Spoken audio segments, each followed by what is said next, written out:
मत माग्न आउने तँलाई चाहिँ हामीले मत दिन्छौँ भनेर भन्नुहुन्थ्यो होला।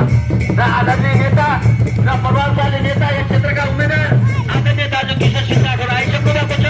उहाँलाई चाहिँ भव्य ताली बजाएर स्वागत गरिदिनु र प्रभु आदित्यपुरले आसन ग्रहण गरिदिनु हुन हार्दिक अनुरोध गर्न चाहन्छु। र साथै मेरा भनाइहरू अगाडि राख्छु कि मैले चाहिँ भने वर्षको बाइनोट हामीलाई दिएर हामीले राजीनामा दिएको भए सायद तपाईँहरू हाम्रो मुखमा थुक्नुहुन्थ्यो होला र तपाईँहरूले सराप्नुहुन्थ्यो होला।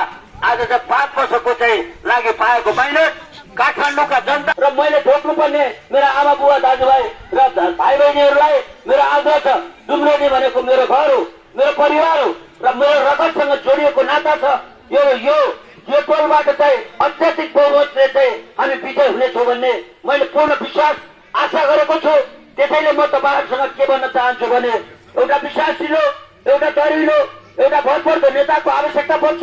त्यो भरपर्दो नेता भनेको चाहिँ किशोर सिंह राठौर हुनुहुन्छ, जसले कसैको अहिलेसम्म ठगेको छैन। न उहाँले सहकारी ठग्न जान्नु भएको छ, न जनताको बीचमा झुटो बोल्न सिक्नु भएको छ, न कसैलाई यो काम गरिदिन्छु तिमीले चाहिँ यति